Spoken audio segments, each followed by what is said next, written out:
Russian President Vladimir Putin is all set to touch down in India tomorrow for his first visit to India since the start of the Russia-Ukraine war. The high-stakes visit is already generating much excitement and curiosity. Reports have come forward to add more interest to the Russian president's visit. Reports say India is preparing to open discussions with Russia for the purchase of next-generation Su-57 fighter jets and the advanced S-500 missile defense shield during Putin's visit. Despite Washington's pressure, India and Russia maintain a special and privileged strategic partnership, and India is expected to explore the possibility of expanding military cooperation. The report says that conversations will revolve around Su-57 fighter aircrafts and a new version of the S-500 defense system. India currently operates more than 200 Russian fighter jets and already possesses several S-400 air defense batteries, which were deployed during the brief conflict with Pakistan in May. With the Air Force short of combat aircraft, service chiefs have pushed the government to consider acquiring next-generation fighters from Russia. While talks on fresh Russian military equipment are unlikely to conclude during this week's visit, defense ties are all set to become a core pillar of the relationship. Joining us live, Major General Gigi Dwivedi, Global and Strategic Affairs expert. Group Captain M.J. Augustine Vinod, former Indian Air Force officer, joins us live as well. Fred Weir, Russian correspondent, Christian Science Monitor, is also with us live from Russia. Let me make a start with you first, Major General Dwivedi. How much of this visit will be also about increasing military cooperation, expanding it to the next domain, and how close are we going to get to acquiring S-500 and Su-57s from Russia? Thank you, Uday. Always a pleasure to be on your show. And well, this visit is very significant because it comes almost after 4 years, and a lot of geopolitics, architecture has changed during the last 4 years. But two things stand almost sacrosanct. First and foremost, India-Russian strategic partnership, which has endured turbulence through various eras. And second is India-Russia defense cooperation, because this has been a legacy now for almost nearly 4 decades. In fact, my almost 38 years in the army, we have mostly fought with the Russian weapon systems. Now, coming specifically to what are the agendas as of today, if you look at the Indian Air Force, there's a serious, I think, deficiency, because today our fighters' strength is almost 29 to 30 squadrons, whereas the operational requirement is about 42. And second point is that we don't have a 5th generation aircraft on our inventory. When you look at China, they have just flown the 300th, J-20. And there was a conversation or nexus between Pakistan and China that 2 or 3 squadrons can always be given to Pakistan. So that's one thing where there is, I think, serious deficit. And second is our air defense system. We have S-400. In fact, the negotiation was for 5 regiments. That was about $5.43 billion. 3 regiments had come in, 2 are still in the pipeline, would be coming in maybe next year. And India is negotiating for some more systems. And we are not looking at S-500, because this is an upgrade on S-400. It has a range of about over 500 kilometers and far more capable than S-400. And the third point is our defense cooperation, though our imports have come down from Russia. It was almost 70% in the beginning of this century. Over a period of time now, it is about 30-35%. But we have a lot of legacy equipment for which we depend upon Russia for maintenance and also certain logistic support. So, in nutshell, India-Russia defense cooperation has actually seen through various phases, and it stands very strong. Still, we are dependent upon Russia for the vital system. But a point I like to add is today, it's no more buyer-seller relationship, because we have been making and manufacturing a lot of Russian equipment like Su-30s. We have about 250 of them. They are largely made in India. And also the other systems also, Russians actually are willing to do much more than the Western country as far as technology is concerned. So all I can say is that this is a crucial visit. A lot of defense equipment and defense deals will be on the anvil. And more than that, there'll be certain agreement like sharing the logistics and other infrastructure, and also how we can take this Atmanirbhar, that is defense manufacturing India forward. So, to that extent, I think couple of issues will be on the table, but there may be no major agreement signed. But I'm sure the groundwork will be done during the visit for the deals to fructify sometime later. Uday. Right. Group Captain Vinod, do you believe that, you know, the S500 and Su-57 deal will be inked during this visit of Vladimir Putin? Will it be just one of the two? Will it be both? What do you believe will be on the table as far as acquisitions are concerned, apart from, of course, increased military and defense cooperation? Thank you, Uday. It's always a pleasure to be with you. And yesterday we were talking about the same thing with Vineet as well. I mean, I'm go with what General said. Nothing is going to be inked, but with the feelers that I'm getting is Su-57 with the technology transfer is on the table, and I hope we go for it for simple reason. That is the shortest path to realizing our AMCA dreams. Given the fact that Pakistan is likely to get one of the fifth generation fighter from China, which will put us in back foot as far as fighter capabilities are concerned. So that is something that we need to look at very seriously.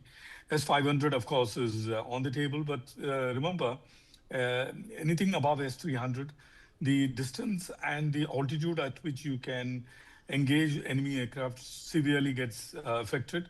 So S500 will plug in mostly as anti-missile defense kind of a weapon at the far reaches, and anti-aircraft weapon as far as closer reaches are concerned. But since Pakistan does not have much of strategic depth, even 300-400 kilometers is good enough for them to keep them at bay, like we shot down their AWNC at 300 kilometers range, as the chief mentioned.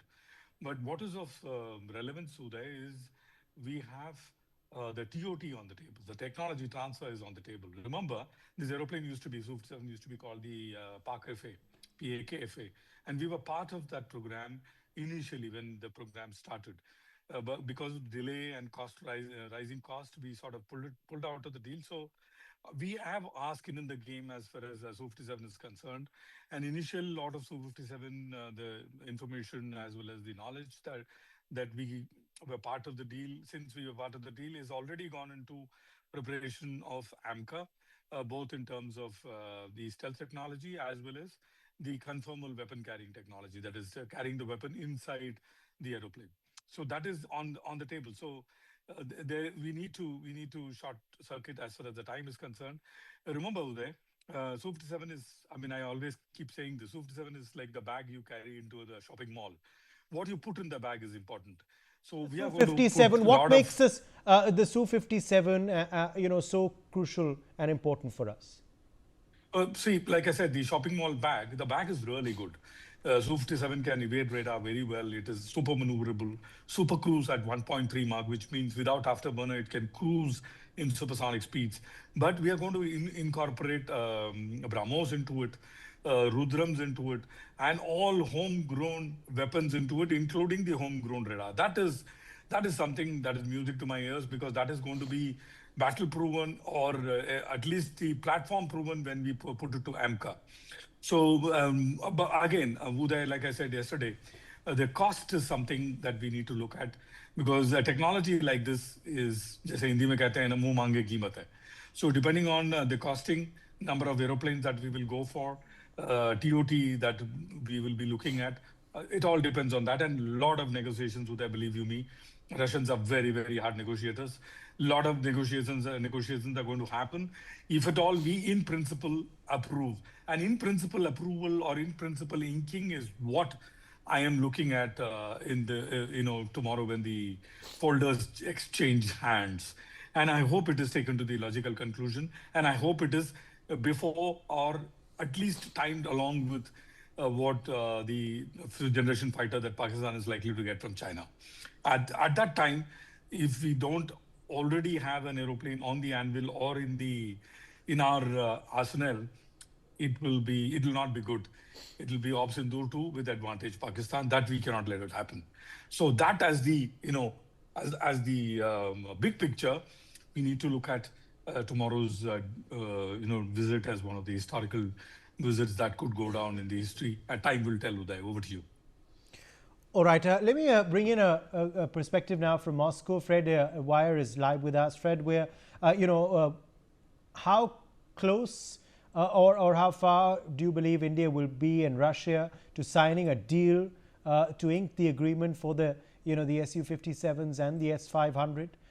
Also, what else will be on the table as far as defense, security, and increased cooperation is concerned?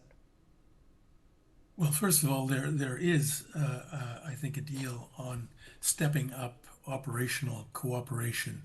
I think a deal which will enable both sides, India and Russia, to use each other's bases and facilities. So there's a heightening of the partnership there. As for the actual hardware, I think it probably, there may be memorandums of understanding, but I don't think that either of those weapon systems are ready to like go into full production. It would be, especially the S500, it's a work in progress. So in that respect, there will probably be good sounds and noises, but and intentions expressed, but those will take some time. But it's clear that the Russian-Indian defense cooperation is still very much on track, maybe going into a new era, but despite all the pressures from Washington, I think that will go forward. Other things like oil, Russian oil exports to India, which are also under extreme duress from the Trump administration. I don't know what Putin intends to do about that. I think he will come offering more discounted oil, and he has said publicly, without, I don't think I think he's far too wise to try putting pressure on India about anything. But he has said that it's probably in the long run just as bad to buy Russian oil at a discount. You'll probably come out just as well as if you have to eat those American tariffs. I don't know, but he'll probably have a pitch to make about that. There are a lot of other things, there's space. There's civil aviation. There's this deal, an intent to build the Sukhoi superjet in India. Again, Russia does enter into these kind of joint ventures and is more willing than a lot of other countries to share technology, engineering, expertise, those sorts of things. And that's attractive to India given its economic strategies. There's also the issue of Indian workers coming to Russia, because Russia is presently experiencing a very severe labor shortage, and it needs a reliable source of good workers. And the numbers of Indians coming here has according to all reports, really exploded. The Russian migration law isn't really fit for handling a large numbers of temporary workers, giving them proper registration, proper documentation, and all that. I believe there's something being discussed between Russia and India already, which will streamline that process, make it more transparent and predictable and reliable, so that Indian workers can come and fill the gaps and make money here. Russia is not a poor country. It isn't one of the richest ones, but they can afford to pay semi-skilled workers at a really good rate. The question is how they can fit in, be accommodated, registered, and all that. I believe those questions are on the table as well. Okay. Let me, in fact, ask you, Fred, a quick follow-up question then on on what else will be on the table to be discussed during this much-awaited visit of Putin to India. Also, how is this visit really being perceived in Moscow, where you are? What are the kind of editorials you are seeing, the kind of conversations happening in the build-up, in Russia?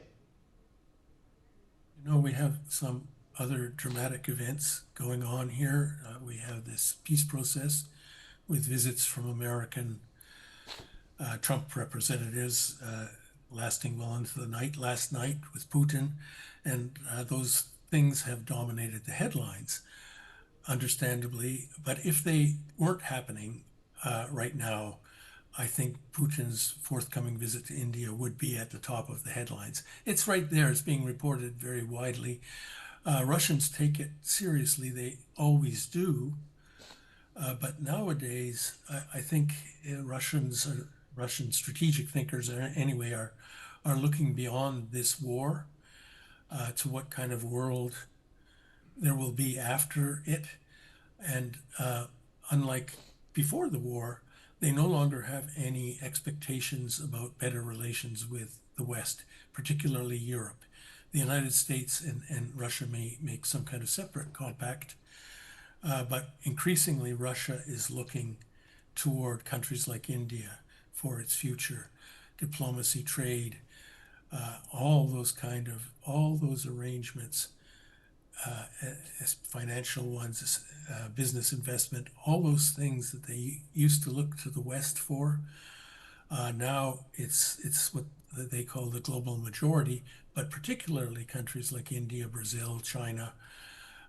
This is a strategic imperative that is increasingly important to Russia. So there will be that in the background for sure. Okay, let me take that back to you, Major General Dwivedi. What makes the Su-57 so important for India? What makes the S400s so important in the in the shadow, of course, of Operation Sindoor, which happened earlier in the year as well?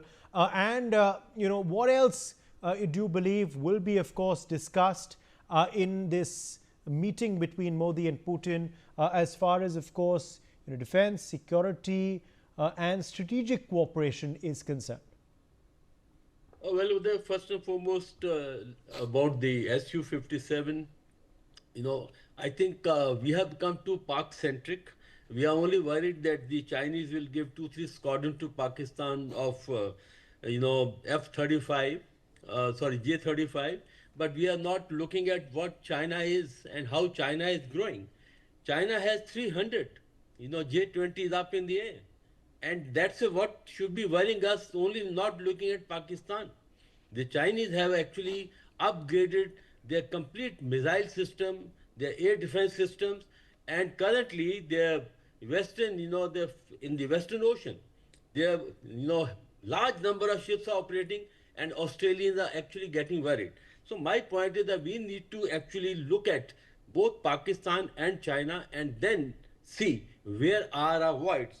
And fifth generation fighter is a major void, because that we need to address, because our MCA will be actually operationalized sometime around 2035.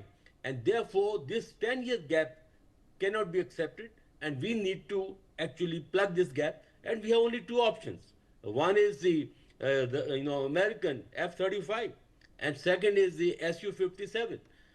Unfortunately or ironically, we haven't yet ever bought an American fighter jet. So if we bring F-35, that means that we are further expanding our inventory, whereas we have the lines of lines for the Su-30. We have these operations in Nashik, whereas these assembly lines can be easily diverted to manufacture Su-57. Whereas if we bring F-35, that's going to be a totally different ball game. So that's point number one. As far as S-500 concerned, yes, Pakistan has limited strategic depth, but we need to be looking at Tibet. We need to be looking at China. And we need those type of ranges, because after all, the Chinese have graduated from PL-15 to PL-20. And that's the kind of, equation that we need to look at when China is concerned. Beyond defense, there are three very important areas that will be discussed. One is the energy requirement. India imports 85% of our energy requirement. We import about 230 million tons of oil, and Russia was only 1% we are sourcing before the Ukraine war. It went up to as much as 35%. It had dropped by 30%, but still Russia is a major supplier of oil, and I think we'll continue despite our energy requirement coming down, and we'll be more buying from America. Point number one. Second is the how the equations are working out, as our panelist from Moscow said, that Russia is now looking more in the BRICS and kind of, I think, situation that is in Europe. Russia has to look for other partners, so therefore India has a fair amount of role in that. And the third important issue is our trade. Our trade was just about $11 billion. It escalated to about $65 billion because of the oil imports. And that's where a lot of scope is there for the trade between India and Russia. And they are planning, our economists and our trade people are planning to take it up to $100 billion. I'm sure a lot of space is there as well. And finally, are workers going to Russia? Yes, Russia has a serious shortage of manpower, but there's one caveat, because the number of our workers who went to Russia were Yes. diverted to the Ukraine front, and that must be taken care of Okay. so that they are not actually diverted to Okay. fight the Okay. war. I'm afraid we're running out of time. 30 seconds. Last word to Group Captain Vido. Can I? Yeah. So, quick points, Uday. Firstly, I mean, taking a leaf from what General said, China and Air Force have severely handicapped because except an airfield called Hotan, Chinese have really no capability of launching an air attack against India because they all are high altitude airfield. We enjoy tremendously. In fact, I've written about it. We enjoy tremendously as far as availability of air bases are concerned. So even a couple of squadrons of Su-57 should keep China at bay as far as air power is concerned. Similarly, S-500 moving into the hills, the Chinese have to pop up to come to us. So they will get hit much, much earlier than what they will get a look into India. So we will enjoy both advantages when it comes to Su-57 as well as S-500. Uday. All right. My thanks to all of our guests for joining us on this discussion. Let's